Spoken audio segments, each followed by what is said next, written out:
And I know that your expertise is fantastic, and we've enjoyed several seminars with you on multiple topics.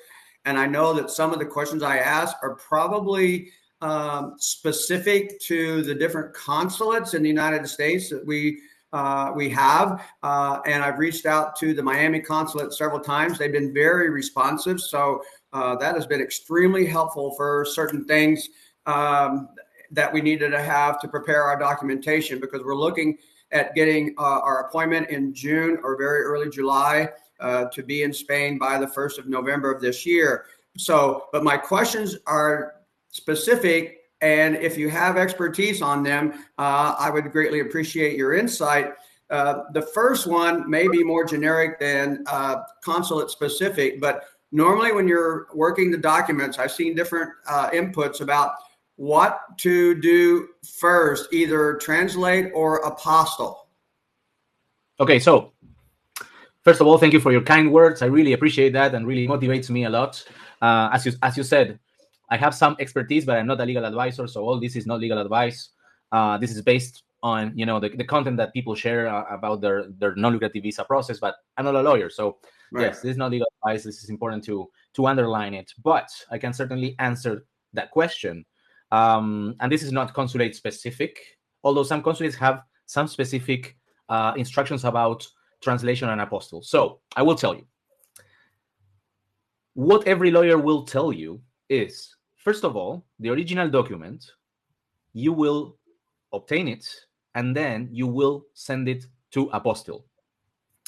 Some documents require federal apostille. Some other documents require state apostille, okay? So, FBI background check, federal apostille, no questions asked. Yes. Marriage certificates, birth certificates, state apostille if they were born or married in the States. Okay. Yes. Now, every lawyer will tell you, to be on the safe side, you need to sworn translate the original new document. Yes, the new original document, because they have a validity period, right? You cannot use your a birth certificate that was obtained 5 years ago, right? Or FBI background check. So, just to be very clear and specific, sworn translate the original new documents, and also sworn translate the apostille, okay?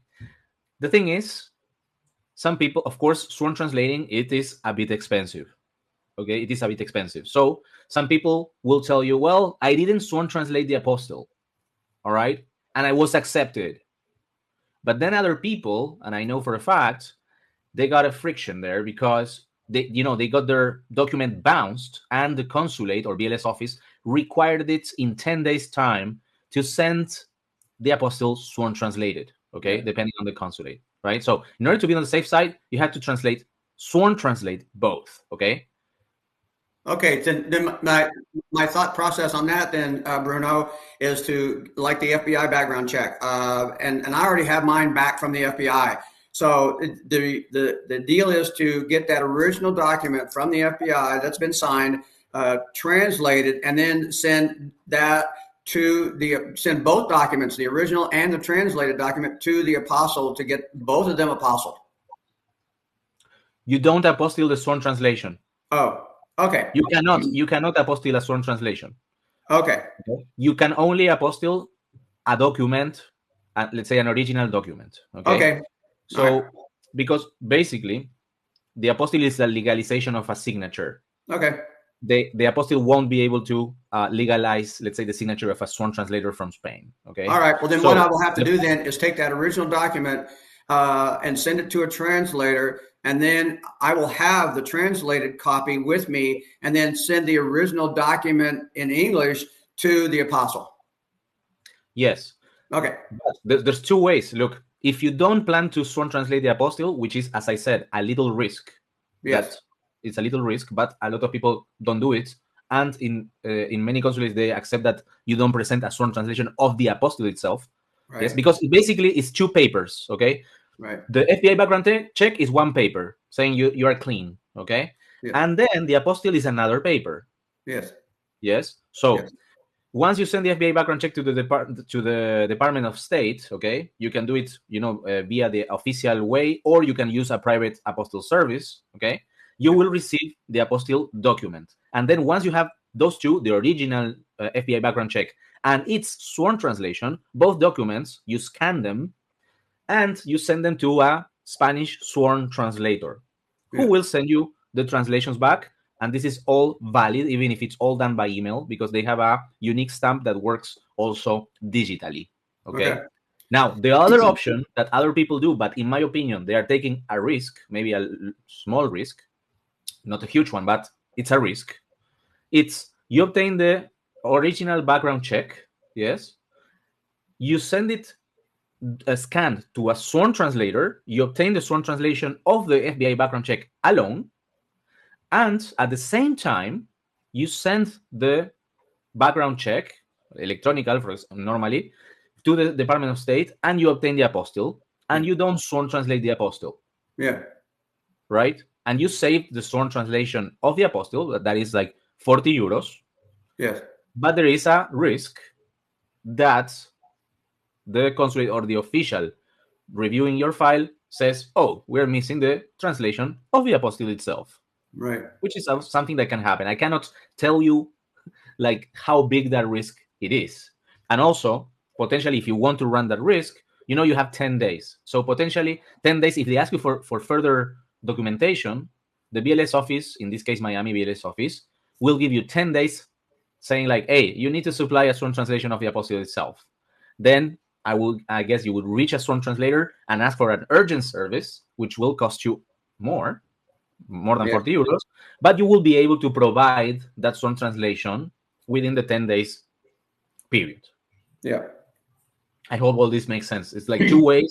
One is a very safe way, but it costs some money. And the other way is you try to save one sworn translation and maybe there's no issue at all. Okay. The other thing is pretty general too, and then I will be done for a little while, is the specific guidance for or regulation, if there is a national regulation. Once we get visa approval from the Miami consulate, we know we have 30 days to pick up our passport with the visa. We also know that we have 90 days to enter Spain. Is the 90 days from the approval date of the visa or when we actually pick it up? Actually, none of those. So when you apply for the visa, I understand that you fill a form, and there on that form, you choose an intended date to enter Spain. Yes. So you said that was November, right? Right. The 1st of November. Right. So if the consulate can, they will grant you that date. Okay. If they can. Okay. As far as I understand, that date cannot be more than 90 days after the issue of the visa. Okay. But of course, the fact that they will grant you or not that request, it will depend when they issue the visa. You see, right. Because in Miami, it's taking 5 working days. I've heard. Yeah. Sometimes it's taking 2 months. Right. You see.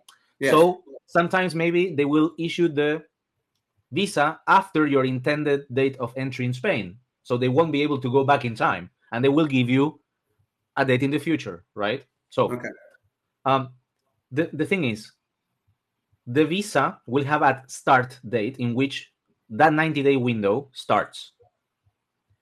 If the consulate can, they will start that window of 90 days in the date that you selected when you apply for the visa. Oh. You see? So if you say, I want to enter in November 1st, yes? Yes. But they cannot do it too far in advance. For example, if you apply now, I don't know, in May, and you pretend you want to enter Spain in November, maybe they start it earlier and they make fall the date in which you intend to enter within that 90-day period. Let's say that they started on September 1st. Yes. Right? Yes. I guess my question was, if the 90-day period begins, legally begins when the consulate approves the visa and lets us know that the visa has been awarded and we need to come and pick up our passport. No, it doesn't start then. It starts at the date. The date that will be on the visa is not the date in which the visa is approved.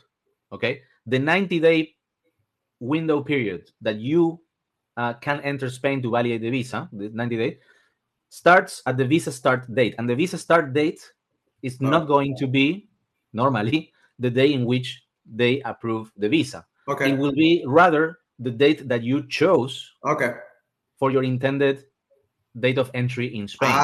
Okay, that makes a big difference, because For example, if we put 1 November down as our expected arrival date in Spain, then from 1 November, then we would have 90 days after that to get there. Yeah. Okay. Yes, okay. But you, for example, imagine this. I just can't remember this, or I don't know this detail, but you cannot apply, for example, 1st of May 2024 and ask the consulate, I want to enter Spain on the 1st of May 2025. Yes. 1 year later. Yeah. I quite don't remember the limit in advance in which you can request the start date. Yeah, and that's not a problem. If we know we have within 90 days of your submission date. Sorry. Okay. It should be within 90 days.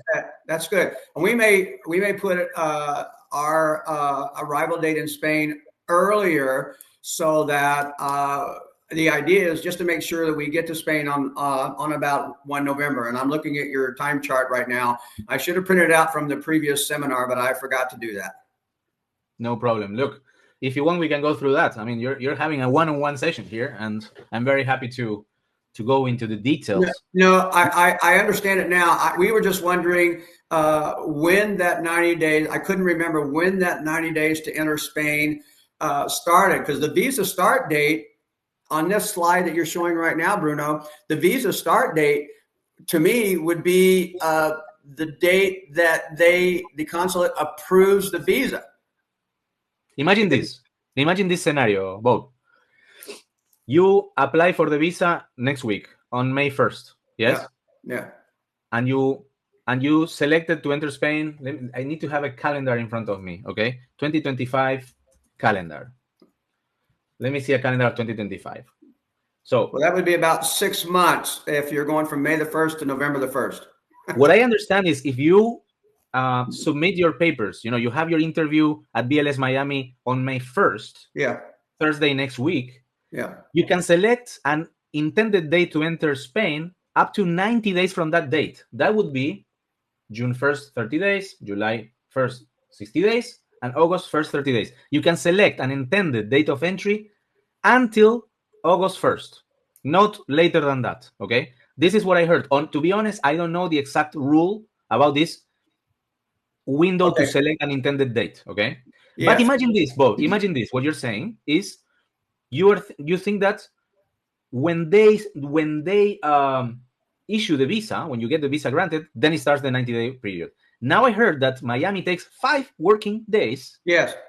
I heard one case there of some people with adult dependents. So imagine that it will be ready on Thursday following week, on May 8th. Right. Right? Right. So that would be the visa, the period of the visa start date? No, it would be, since they, for example, you said, I want to enter, I don't know, July 31st. Yes. Right. They will start you the date on July 31st. So they will send you I think in Miami, you need to pick it up, or you pay for a service that they send you the passport, or you need to pick it up in person in Miami. Yes, you pick it up. You pick it up.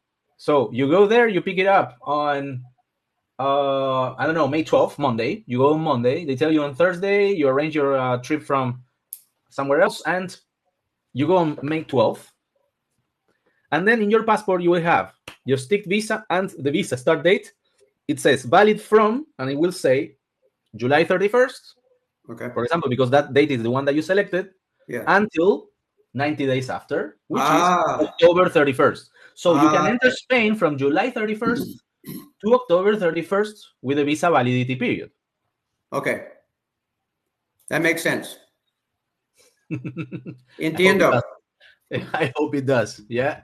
Yes. That clarifies, because we're trying to juggle our dates, like is on your excellent slide right here, to say, okay, what does this really mean? And we put calendar dates on your graph, on your chart, and then it starts to make much clearer sense. So I was wondering, and I'll talk to the consulate again, I'm sure, but if we put our intended arrival date in Spain to coincide with the time it takes for the consulate to review and hopefully approve our visa, then we have 90 days from that period to enter Spain. That's right. And together with this thing, also you have to remember why it is important to enter within that visa validity period. Oh yes, because I talked about it in the seminar, but there are some people can decide to enter earlier as tourists. Okay. Right. But you have to try to enter during the visa validity period. So within those 90 days, and get a Spanish stamp in your passport Yes. if you plan to enter from outside Schengen area. Yes. Or declaración de entrada if you enter from another Schengen country before Spanish authorities can stamp you. Yes. And we know that too from your seminars, because one of our flights may have us routed through Amsterdam or Charles de Gaulle. But I know that when we enter Spain, as we have many, many, many, many times in the last 10 years, we always get a Spanish entry stamp in our passport. So we would have to do the same thing. I have heard horror stories about not getting a Spanish stamp upon entering from another Schengen country. And one Spanish agency told the people that they had to leave the Schengen zone and re-enter Spain to get a valid Spanish stamp. That is right. And imagine this. There is this case scenario that it's absolutely hell, which is you enter Spain via a Schengen country, you don't get your declaración de entrada, you don't get a Spanish stamp, okay? And you arrive to your Spanish city, for example, Barcelona, and you start to find an appointment for your residency card. Well, getting the appointments is very hard. Imagine that you only get your appointment for your residency card after your visa validity date ends. Like, imagine that you get it on the day 91, 3 months and 1 day. And then the police officer tells you need to get out of Schengen and come back within your visa validity time, but it's expired. Yes. Right? You will be in a strange situation. In that situation, I would recommend to try to get another appointment at another police or the same police station, but with a different police official. But it can really have strange consequences not entering within the visa validity period.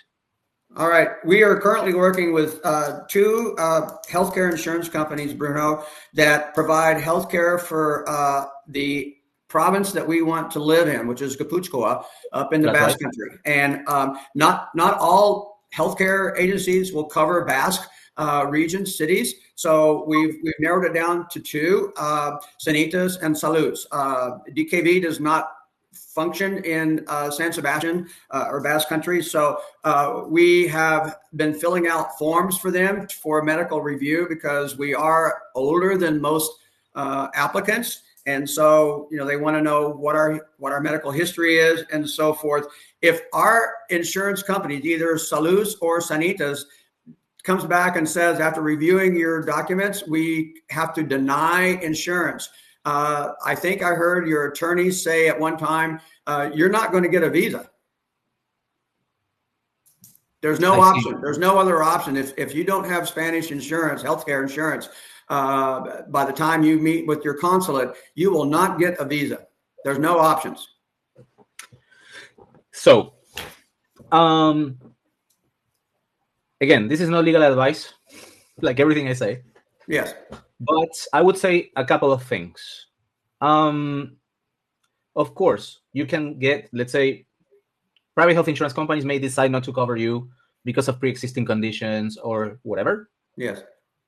But of course, you are legally bound to disclose them in advance. Yes. Okay. But second thing, thinking creatively, there are things that you can do. Okay. For example, you could apply for your non-lucrative visa pointing out at another province where another health insurance could cover you. Yes. Another Spanish health insurance? What I'm saying is, imagine in the case scenario that you told me, like you only have two companies that will cover you in Gipuzkoa, okay? And you don't get coverage, so you can't apply for the non-lucrative visa. If you don't get the private health insurance, you can't, right? So you need to get a private health insurance, right? Yes. Now, thinking creatively, not Yes. cost effectively but Yes. creatively. Yeah. I what you need is a full coverage, zero waiting time, Yes. no co-payments, NLV compliant health insurance. That's what you need Yes. to apply. Yeah. In order to get that health insurance, you could say, I want another company that will accept you with your pre-existing conditions, Yeah. okay, stating that you're going to go to live to another province, Yeah. and Yes. eventually not move to Gipuzkoa initially. Yes, I'm not telling you Yeah. to lie. You know what Yeah. I mean? Yeah. And then once you get your non-lucrative visa and you are in Spain, you move to Gipuzkoa and Okay. change your health insurance, Okay. potentially. Yeah. Yes. Yes. All this has ramifications, and this is not advice, but just to give you an idea of possibilities that could potentially reduce the friction in this point. Well, I know there are U.S. healthcare insurances that cover worldwide. I think using one of those is very expensive, of course, and I wasn't sure if they would even be approved by the Spanish consulate or government. Yes, in seminar, I don't recommend using non-Spanish companies Yeah, because they cause a lot of friction. yeah. The certificate of coverage is not going to be in Spanish. It's going to have different wording than the companies from here know that they need to supply to the consulate, etc. Okay. Okay. Yeah, that's easy to understand, and we will continue to go and hopefully gain insurance either through one of the two companies that we are working with in Spain. One of them, and it's the largest one, does say they told us, excuse me, yesterday that there was waiting periods for certain healthcare events and like MRIs or CAT scans and so forth. So I know the rules have stated that there should not be any waiting periods. Correct? That is correct. That is correct. Okay. But there are nuances. Well, one of the nuances that Sanitas told us was we can start your insurance earlier so that the waiting periods for some of these medical coverage events would, be okay once we entered Spain because the waiting period has completed. Yeah, well, that's another creative thinking Yeah, that but enables them but to I sell but I said, more. well, okay, so we pay for Spanish health insurance while we are still in the United States, and then what if our visa is denied for some reason? And I've read blogs and other people that have commented through your site that it may take a while, but normally if you have a denied visa, but you already have obviously health insurance with a Spanish company, eventually they will reimburse you what you have already paid. This is another $1 million question or a few $1,000s question. The Yes. refund clause or cancellation clause of the NLV compliant health insurance. It really depends what you have signed. It really depends on that. Nothing else. So you need to understand exactly what you're signing, and you need to understand how is going to be the refund if there is an eventual denial, because depending on the company and depending on the policy, the cancellation clause in the end is the cancellation clause. Yes, what's going to Yeah. happen afterwards is like, how is it going to be? Is it going to be a full refund, partial refund, zero refund? What are the conditions for that refund to happen? Is it going to Yeah. be full refund, no question asked, before using the visa, just I want to cancel, period? Or will they need a denial letter from your consulate, and that will be it without any reason behind? Or let's say, like, or will they actually request to have a letter of denial from your consulate stating that the visa was denied because of health insurance Yeah. problems or problems related to health insurance? Yeah. So all this, I've seen it all.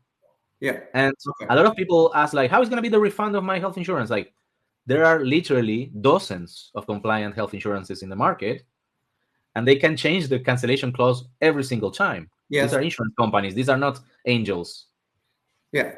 No, right? So they're you need they're to in it for business, like healthcare in the United States. exactly. So you need to clarify both ways. First way, with the person you are talking to, with a broker, exclusive agent, intermediary, whatever, and not or, and read your contract. You Yeah. need to read your contract. I know it's boring. You will fall asleep several times, But you need to read the small caps. You need to read everything and point out any doubts that you may have, because the devil is in the details, and it can be quite expensive and frustrating to not get a full refund if you can't use that policy. Right. And we're still working with the insurance companies, both of them right now. They're reviewing our request form based upon our age, and they will make a determination whether or not they will approve our healthcare insurance or not, and then provide us with a little bit more details. We know right away that for the normal insurance for our age, we're going to expect to pay between 400 and 450 euros per month per person. So it looks like obviously it's going to be big, but I did look at the networks for those two companies in Gipuzkoa, especially in San Sebastian, and they're very prevalent. So that's what we want to do. But this segues into the next question. Have you ever heard of any American or even, I don't know, British does it? If the insurance is denied, is there such a way that we could write a letter that we would be responsible for all payments of all of our healthcare while we're in Spain and just pay out of pocket? No, I never heard that. And I don't think it's even possible. Okay. It is not. It is really a requirement of the regulation that you provide for the submission of this visa. Yeah. Private healthcare coverage. In the case of Brits, now that you mentioned them, if they are pensionists, they can provide, instead of a private health insurance, they can provide an S1 form that grants them the access to public healthcare system in Spain instead of a private health insurance. Yes. It's only I remember that. People, or let's say not only British, but people who worked in England or in the UK. Yeah. And they generated this this right, let's say, over the years, and they can still benefit from it because they were part of the European Union years ago. So this is why they're treated a bit differently, and there are these agreements in place. But unfortunately, for Americans or anyone else apart the UK nationals, they need to provide a private health insurance. Okay. The next question I have, Bruno, concerns the forms that we have to complete. We have completed the application for a visa, and we have completed the EX01. So those are pretty good, and we have good directions on how to ensure that we have the proper words and statement on that. The form that I'm having difficulty with right now is the 790, with the code 052. I didn't know if there was any resource that I could get and maybe print or at least look online to help me put the appropriate words in the appropriate blocks in the 790 code 052. I don't have on Spainguru, I think, or the one I have is not updated. Okay. I cannot tell you right now where there could be. I think in the Facebook group you can ask your questions. Yeah, I will, and I have obviously the Spainguru Facebook group, and also NLE Facebook group, and also expats in Spain Facebook group, and also military retirees in Spain Facebook group. So there are several entities that I have to go to and based upon their experience with the exact consulate that we are using, we're able to get a lot of good information. But instead of paying somebody $1,000 per person agency here to ensure that we have the right words on those documents, we felt like we could do these ourselves, and we've done a pretty good job, I think, except for the insurance and the 790. Those are the only two things we have remaining in order to complete our documentation process to try to get an appointment at the Miami consulate. So I will ask those Facebook groups on how they went about filling out the 790-052 for the Miami consulate, because there is no specific guidelines like there is with some of the other forms. Block 1, you put this; on block 2, you put this, and so forth. So I will check on that. Yes, I'm sorry, I cannot help you with that right now. I have never really focused in how in detail you need to fill the forms. And for some reason, the feeling that I had is that most of the time people didn't have problems with it.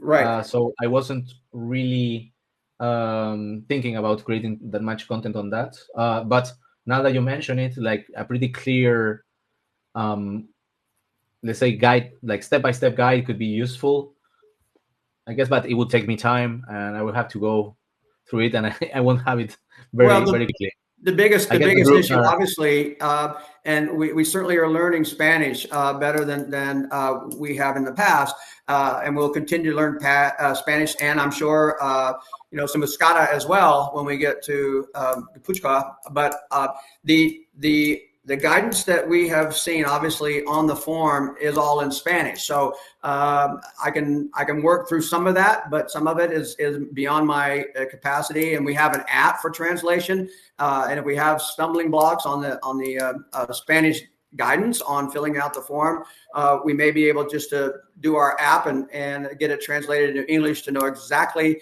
what we put in the forms. For an example, the very first time we started doing the NLB process was about 3 years ago. And the first form that we got, they want your apellido. And I went, what is that? So we were very, unknowing right from the very beginning, but we have gotten a lot smarter. We visit Spain at least twice a year since 2015, but only as tourists. And we said, we're done with the tourist thing. Let's stay. We want to live there. And so this is the best thing for us as two retired people, and non-lucrative is the best way to go. So I appreciate your insights on that. I will reach out to the different Facebook sites to see if Yeah, I I can. see now. I ran a quick search on the Spanish NLV Facebook group. There are a lot of people asking about, like, but more like specifically, like, Yeah. normally what they do is like, I did this and that, is that correct? Yeah. Rather than, please help me to fill this up. Yeah. But more Yes. like, more specific, like, hey, in the number here, like, or people are asking, like, should I pay it online or can I pay it at the BLS appointment? You can pay it at the BLS appointment, as far as I understand, because Yes. online is a hell trying to do it online. Just to get the code, you need a Right. signature. I think it's complex. So, or people asking, like, can I fill it by hand, or it has to be like in a PDF, with proper, how do you say, printed fonts. But yeah, I a lot of people asking about specifics on that form, and I see a lot of people helping out about the Yes. specifics.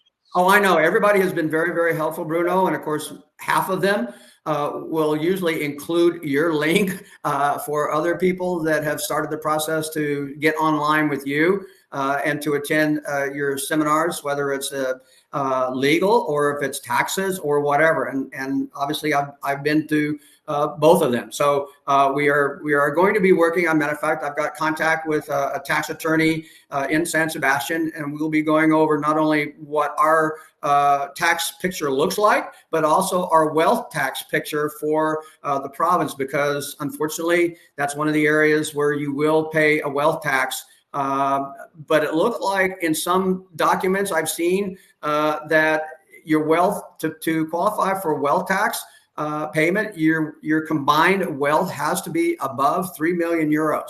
I'm not sure that's valid because I've seen other ones where you pay wealth tax on everything worldwide, but you do get an exclusion of 350 euros per person off of that. So an exemption. And so I said, well, for a couple, that's 700,000 euros off of our total net value or worth, and we would be paying wealth tax on the remainder at between 0.5% and 2.5%. So that's an issue that we still have to kind of work out, and we will do that with a tax attorney that we would be looking for in the province where we want to go. Because they should understand expatriate wealth tax requirements in the province that we are going to be living in.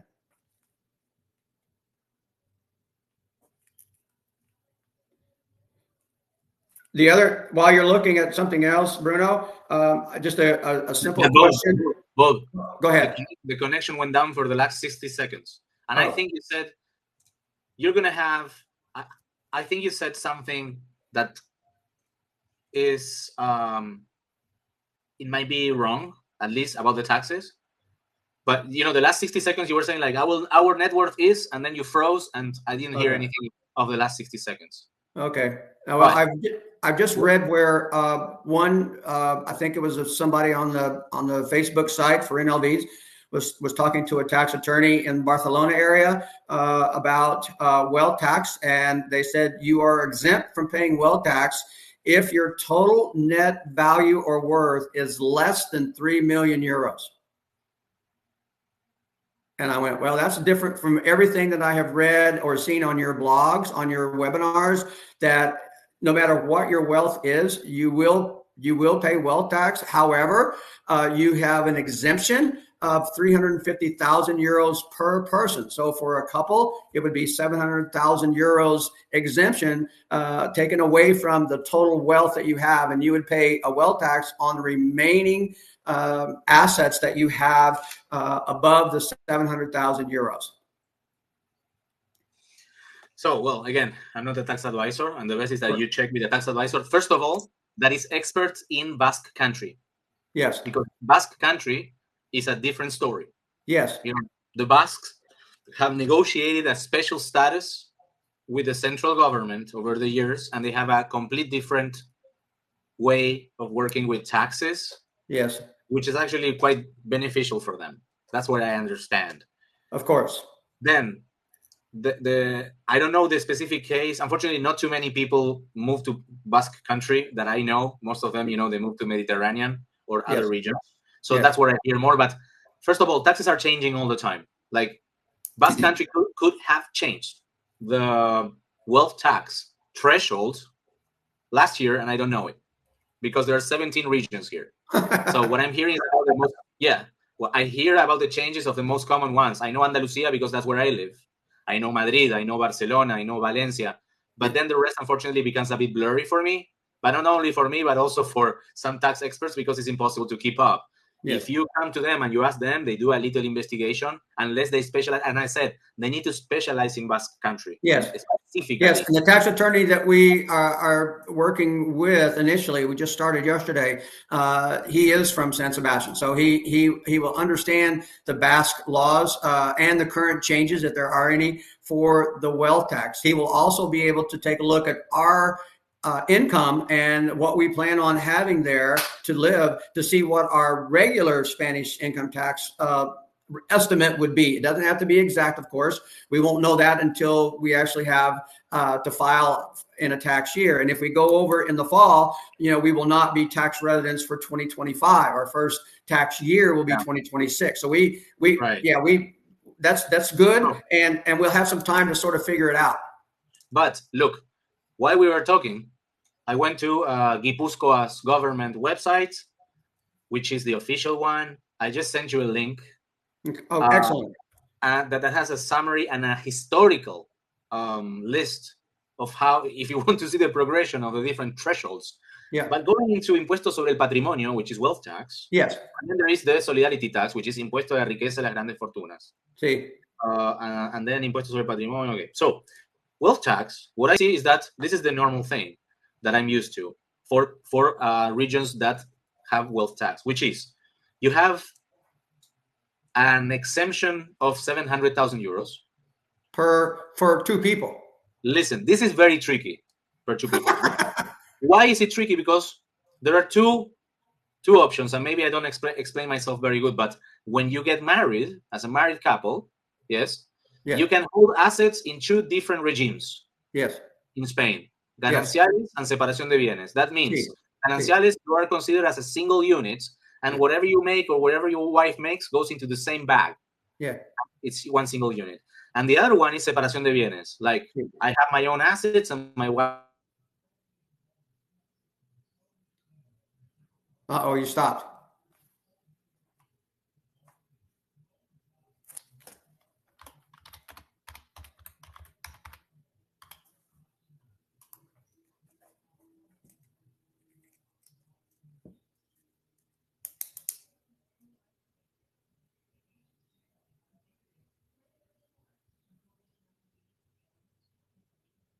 Hello. Again, Bob. Hello. Hey, it's coming back.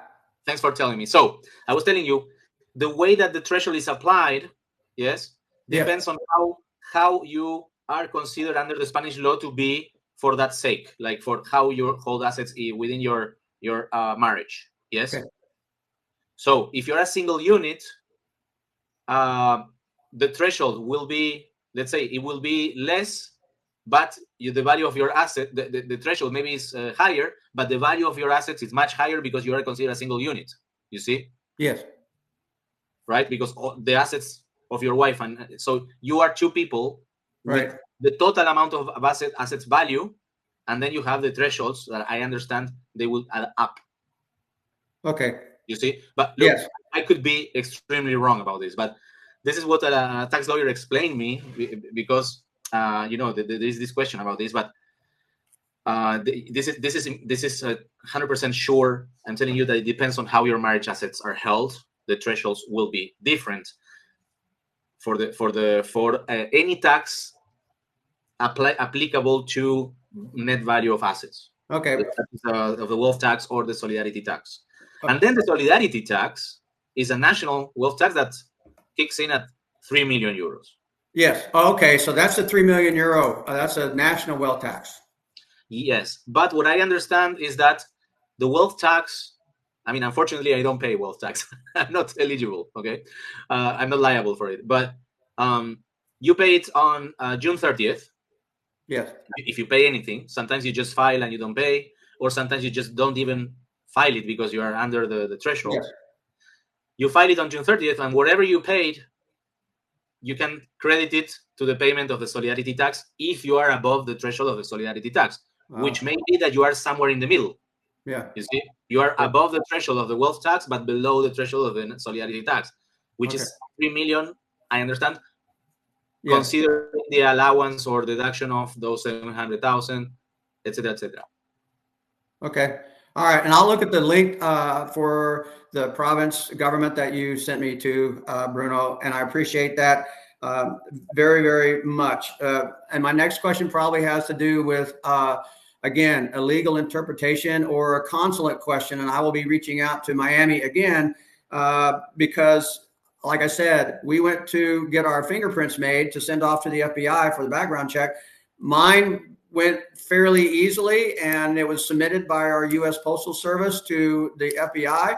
I got the approval letter the same day from the FBI. It was amazing how fast it was. My wife's fingerprints could not be recorded. And so the other day, she went to the local police station or the sheriff's office here in town, and they said, yeah, we do digital or, manual ink printed, and she got them done, and she put them on the appropriate card and mailed them to the FBI. But if they're not accepted after 4 or 5 attempts, do you know of any option that we would have with the Miami consulate to say we have tried numerous times, we just don't have, she just does not have the appropriate, fingerprints, to get good pictures of her fingerprints? Got it. Yeah, illegible fingerprints. Yeah, Legible. I actually created this article from this discussion on Facebook. Someone who had the same problem, and someone mentioned this company called ident. Yeah. idintogo.com. I sent you the link there. Here's the article too. Basically, these are channelers, and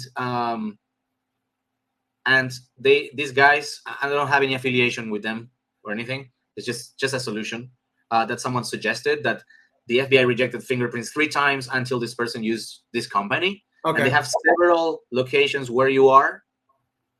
There, I sent you the link actually, so you can see the locations in the map. Yeah, I have that. Thank you. So maybe you should give it a try. Yes. Because the scanners are more sensitive. Maybe, I don't know. This person got it solved doing this. And if you ask in the group, maybe you get more updated information, because a lot of people complain like, why people ask this every single time, why they don't use the search bar. And I tell them as an admin, guys, stop complaining.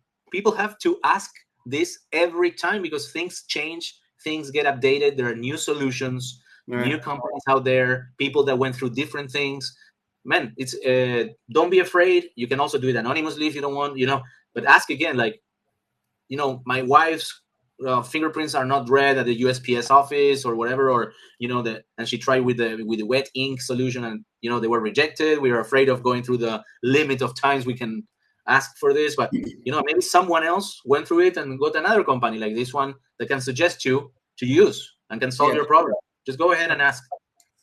Okay, and then back to my first question about apostling or translating first for the FBI document. Since I already have my document, we are already engaged with a translation company. That company also does federal apostles. So one company does both. And so I could take the original FBI approval, background check approval, and say, okay, translate this, and then get the original that you already have, get it apostled, and then I get both those documents back from this company that will be the Spanish and the English, and they would both be apostled, basically.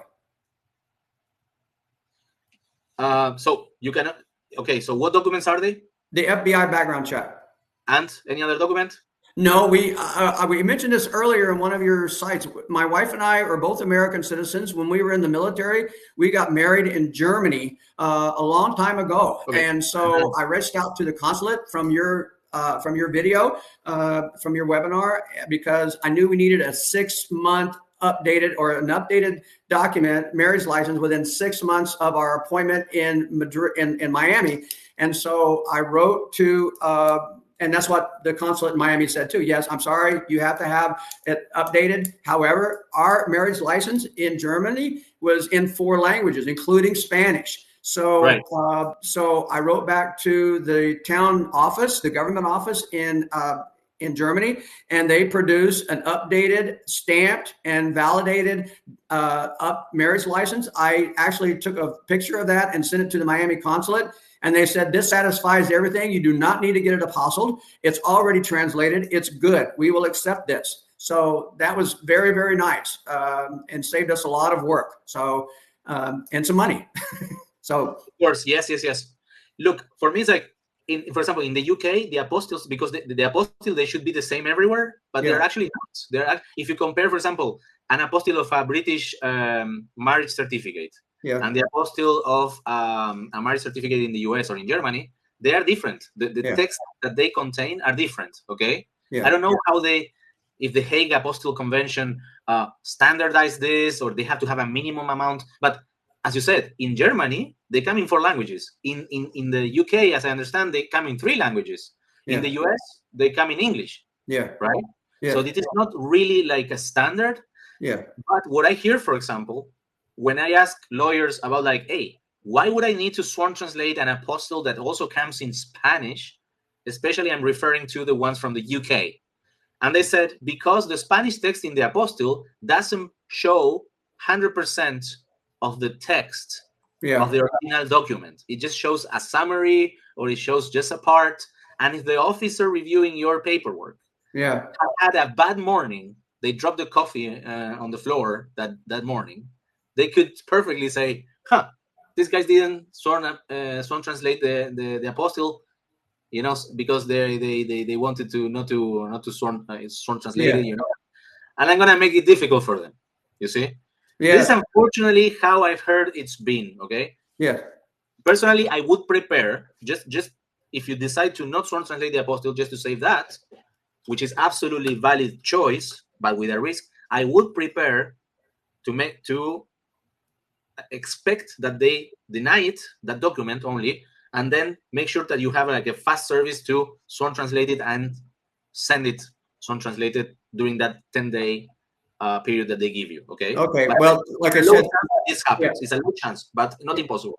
The Miami consulate looked at our marriage license update with the German stamp on it, and in Spanish or in 4 languages. And when they said it does not need to be apostilled, this is acceptable the way it currently is, then since it was done in Germany, I don't think a U.S. apostille would be valid. Of course, you need an apostille in Germany. Yes. So that's why I was very pleased when the Miami consulate said, your document is valid. We will accept it the way it currently is. So when you communicate with the consulate, you're communicating with the consulate itself or BLS office? No, the consulate itself. Okay, how do you do it? Like by email to like COG email? Yes. Okay, I'm glad to hear that they're responsive and that you can clarify that, because it's really up to each different consulate and even to each of the officials in the consulate, because now they have a nice person answering that email. That person maybe is moved from Miami to, I don't know, back to Spain or sent to South America, whatever, and then comes a not so nice person, and the person will say, my friend, this marriage certificate is German. Where's my German apostille? Yeah. You see, it's really up to them. And I would say that in general, and becoming a bit philosophical about Spanish bureaucracy, the first rule about Spanish bureaucracy depends on who you are talking to, the outcome of your procedure. Es verdad. You can, you submit, imagine that you are with 2 desks and 2 people. You go with your paperwork. The first one, they deny you because this, and that. You stand up, take your paperwork with you, go to the other desk, submit it to the other person, approved. Yeah. This is absolutely true. It happens every single time that I have to do something. So, that's why it's very, very hard to establish standards on what they ask at every single consulate. And it's great that you can check with your own consulate. And and like I said, they for your information, the Miami consulate has been tremendously helpful and responsive. Usually the same day they send me an answer back to any questions that I have via email. And that goes to my very last question. And it's probably, I would definitely print out the email. Yes. Where they told you, because when you go to Miami BLS and you show this marriage certificate, the person in BLS doesn't know this, maybe. Right. So print the email and so, no, this is what Miami consulate said. Yes, and then we have done that. Everything that we get from them in an answer from the consulate, not BLS, but from the consulate, we have printed out and attached it to the document that we have a question about. So that's a very good point to have valid proof that they did say this was acceptable. And you are so lucky that someone said something written. Yeah. Because I'm telling you, I don't know in the US, but in Spain, it's very, very hard when someone, because they became, let's say, liable for what they said. Yes. In Spain, nobody wants to say anything. Right. Or write anything. They can tell you something off the record, but nobody wants to help you out in telling you, oh, this is. So you are, I think it is quite positive, and it makes me really happy that you get this sort of support. Yes, me too. And so thank you. But I would not have been able to even ask the right questions if it had not been for your excellent insights and experiences and webinars. But I only have one more question, and I think that's probably, again, going to be directed to the consulate in Miami, because they are all different. We know that for this, and that is to get a firm list from them, what documents we need to have translated, what documents we need to have apostilled, and what documents we need to have both translated and apostilled before we show up there, because we don't want to spend 10 days running around trying to work one of these, because we live near Atlanta, Georgia. So we're going to be traveling down, and we don't want to make 2 or 3 trips if we don't have to. So, but I do know that that's probably consulate specific on what documents they require to be translated and what documents they require to be apostilled. There's no general list for any of that. Oh, there's no list. So let's go to Spanish non-lucrative visa, Miami consulate official page. Yeah. Okay. As you know, the requirements, they're in English, they're in Spanish, and you have BLS office requirements. And those lists, they're not always matching. Okay. Right. So first, it says national visa application form, no translation, no apostille. Non-working residence application form, no translation, no. When I say translation, is sworn translation. Okay. Right. This doesn't need apostille or a sworn translation. Photograph, no. Valid and expired passport, no sworn translation, no apostille. Proof of financial means, bank statement, $1 million question. Some people translate it, all of them. Some people translate only the summary pages. Some people only translate nothing and just submit them in English. Some banks, I heard Chase, you can select an option and print them in Spanish. That would even be better. Yeah. If you happen to have that bank or your bank has this option, right? Right. But probably a good safe side, a good balance would be just to sworn translate at least the summary pages that make the big case for your funding, if you understand me, what I mean. Yes. Like, that is what I would probably do. Yeah. Just, I don't know, it depends, because depending on the situation of a person and what they use, it is this amount of documents or not. But of course, sworn translating everything, this is something that some lawyers do because they have sworn translator working in-house, and the cost of doing so is much reduced. Yeah. But it's definitely what I would do if I was going through with legal help, with sworn translation included in the service. Okay. Right? And that would be absolutely zero friction. Now, we were saying criminal record, of course, apostille, federal apostille, and sworn translation. We talked about it already. Yeah. Then they say translations, American Translator Association, but they took the link away. Maybe because of my webinar, I hope, because I told in the webinar, like, why Miami is suggesting using sworn translator from the American Translator Association has nothing to do with the sworn translators from the Spanish Ministry of Foreign Affairs. Has nothing to do. Maybe one sworn translator from Spain is also part of this association, but it would be quite it is quite let's say anecdotal. You don't need to be part of the American Translator Association. No. Okay, so but they took the link away, but they forgot to delete the rest of the text. I'm happy to see that. The idea there, though, is that it has to be a sworn translation, right, Bruno? Sorry, can you repeat? The bottom line is it must be a sworn translation, whether they're part of ATA or not. Exactly. Okay. Exactly. That's it the has key to be word. approved by the Ministry of Foreign Affairs with their unique registration number and signature. Okay. You can check actually online. You can ask the person, like, can you give me your sworn translation number and the link to the Foreign Ministry of Foreign Affairs? And then you have, like Spanish government tool, which is not great, but you can put the name and it tells you the full name of a sworn translator, and you can just verify. Of course, if you use Spaingurus once, you are in good hands. I only recommend Spanish sworn, like proper sworn translators, of course, but if you want to go the extra safe stuff, you can also check in the Foreign Ministry Affairs database and check it for yourself. Then proof of public health insurance. So the document, the health insurance certificate of coverage, has to be in Spanish. See, and our doctor has already said the form that we got, I think, from you, and actually it was right off the Miami consulate website as well. But this is the health insurance. It's not the medical certificate. Oh, okay. Yeah, the health insurance. Yeah. So health insurance, they will supply a certificate of coverage in Spanish that cannot be apostilled. And it of course, if anything is in Spanish, it doesn't need to be sworn translated. Right. Then going to the medical certificate, different. You said that you're using a template. It's in English and Spanish? Yes. The doctor has to sign both. Yes. Okay? It has to do it twice. Yes. So in that case, you will save the sworn translation.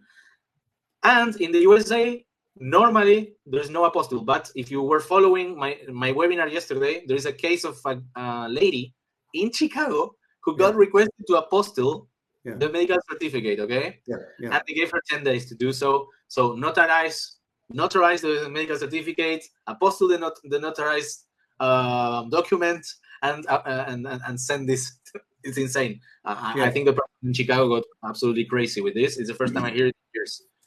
That's the story. So driver's license to prove your legal jurisdiction, you don't need to translate that. Immigration status, if you're not American, not your case. Payment of fees, you don't need to translate or apostille. Identity and capacity of representative, if you've used a representative, which is not your case, you're applying for yourself. Right. And if you bring, of course, your spouse, which is the case, you know very well about the marriage certificate, which is German, and all the story that you told me about Miami that already approved that. And if you have any other dependents, which is, I believe, not the case, then no more documentation is needed. And maybe a letter of intent to explain your finances and your motivation to go to Spain. I don't know if Miami really requires that, or if your situation is a bit too complex for the person to understand that you need an extra explanation. But as far as I understand, no legal advice. That should be it. Because we are going to write a letter and have it in Spanish on the reasons and the benefits why we want to go and live in Spain, and we're using most of your template that you provided earlier to do that. But we will give them, because in Miami, people that have gone there have said that has sort of help them support why they want to come to Spain. And the consulate says, very good. We appreciate that, and we look forward to having you in our country. Fantastic. These guys are super nice. It would be useful to do it. Well, you are very helpful. And what I'm sure what I will do in the future, Bruno, is sign up and attend other webinars you have with attorneys and tax representatives, even just to listen as to what they have to say, because I learn something every time. So that is very helpful for us. Thank you so much. And Bob, maybe, since I think you have a special skill for being in front of the screen, maybe once you obtain your non-lucrative visa, that I'm sure you will, maybe I could interview you and you could be in Spainguru's YouTube channel. Excellent. That sounds great. I'll be happy to help out anytime. And of course, do you live near Valencia or Malaga? I live exactly on the other side of País Vasco. I live in Malaga. Ah, yes. Okay. Yeah. And we've been down Costa del Sol many times before. We just like the Basque region a little bit for our taste. But if you ever get up to Basque Country after we're there, we will certainly, hopefully, love to meet you. And the same thing if we come down to Malaga for a Mediterranean vacation, we will touch base. Exactly, that would be awesome. Excellent. That would be awesome. All but right. When you get your NLV visa, a short interview at least. I will let you know. I will let you know when we get our NLV visa. Yes, sir. 100%. Absolutely. Thank you, Bob. Thank you. Well. Muchas gracias, Bruno. Es que ricasco. Muchas gracias, es que ricasco. Sí. Adiós. Hasta luego. Bye, bye. Bye.